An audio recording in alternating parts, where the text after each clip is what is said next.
The MVP award, one of the most controversial things in the NBA.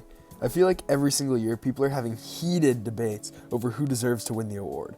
Luckily for me, I'm making my prediction early, keeping me out of the bloodbath that's going to arise come March, April, and May.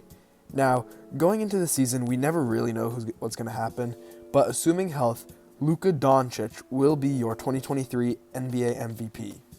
But first, let's get into all the potential candidates.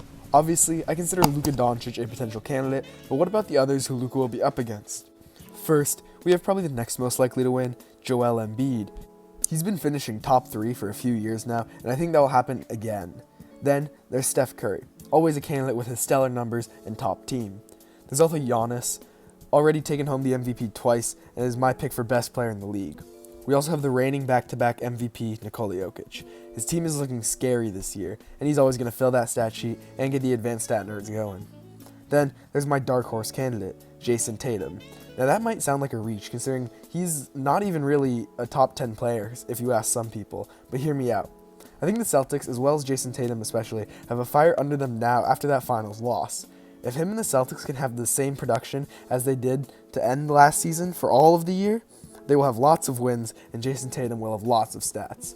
Now, obviously, there are other candidates, but I would say there's a 95% chance or so that one of these guys wins. So now, let's see what Luka brings us. First off, it looks like Luka is coming into the season in great shape.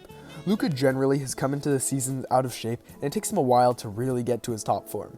Last year, until February, he was only averaging about 25 to 26 points per game, and his rebounds and assists were down too. Then, February on, he averaged well over 30 points and had rebound and assist numbers closer to averaging a triple-double. If we can get second half Luka production all year, as he's already in shape, we could easily see him average well over 30 on near triple-double. I know these off-season transformations can often be sketchy, but just a few seasons ago, over the COVID lockdown, Nikola Jokic lost some weight, and look what he ended up doing. Also, the Mavericks are in a pretty good position this year.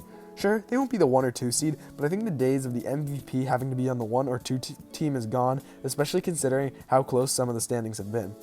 I think as long as the Mavs can grab a 4 or maybe even 5 seed, that'll be sufficient for Luka's case as MVP. Also, I think a lot of you are overrating the loss of Jalen Brunson and underrating the addition of Christian Wood. Christian Wood is going to score more and play better defense than Jalen Brunson, and that's not even considering fit. Christian is going to score in a way that gives Luka more playmaking opportunities while also being less ball dominant than Jalen Brunson.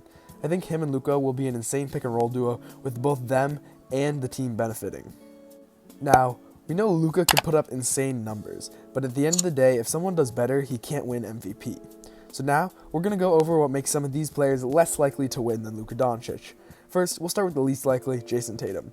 I know he said he has a good chance if he and the Celtics can have their second half production all year, but that's a big if. As we know, the Celtics and Tatum are a very inconsistent team, and I don't know how realistic it is to expect top-tier production from both all year. Also, with the Ime Udoka controversy and Rob Williams' injury aren't helping the case. Next is Nikola Jokic. Now on paper, he may seem like a much better candidate than Luka. The Nuggets are going to be a top 3 seed in the West, and sure, his counting stats might go down a bit, but Jokic has always been able to fill up the stat sheet. He's also already won the MVP twice, but this is actually what makes his case worse. Winning 3 MVPs is reserved pretty much for only the greatest players to ever play the game, and it's becoming less and less common. Of all active NBA players, only LeBron has 3 or more. Especially considering this would be 3 in a row, I don't see a player of Jokic's caliber being seen as deserving of another MVP. There's also Giannis, who's won twice. His odds, however, are slightly better, considering we are a few years removed from his awards, and I'd say all time he's greater than Jokic. Steph is also always going to be a candidate.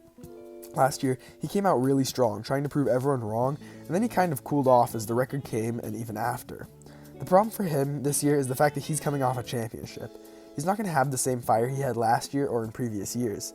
This year also, I think, will be more of a developing year for the young guys in the Warriors organization. Curry's still going to be insane, but he's not going to average like 35. Then comes the last candidate who I think will once again finish in second, Joel Embiid. It has been a rough last couple of years for Embiid when it comes to trying to win this MVP. I think he has a good chance, but I think his counting stats will be down a bit with Harden for the whole season as well as Maxey potentially taking a bigger role. Also, his health is never guaranteed. Also, he's just not better than Jokic. It's very tough to win MVP when you got someone at your position doing many things better than you. So there it is, Luka Doncic's case for winning MVP. Now, am I totally sure of this? No. We are totally splitting hairs here, and I think it's going to be another close race. I just think Luka has the best chance of anyone in the league. He's in the best shape of his career. It looks like he's finally ready to take that final step to elevate him into a top 5 player. He's got a good team, but not so good that he can't put up good stats. He's got some of the best counting stats, especially when he's in shape, and soon he will be the MVP. So that is all for today's video. Hopefully you guys enjoyed this video on the MVP conversation. In a few weeks, I'll be dropping my hot takes and predictions for the season. Subscribe so you don't miss it, and if it's already out, it'll be on your screen now. Once again, this is going to be a close race, but I trust Luka to play through. Leave your predictions in the comments below. Peace out.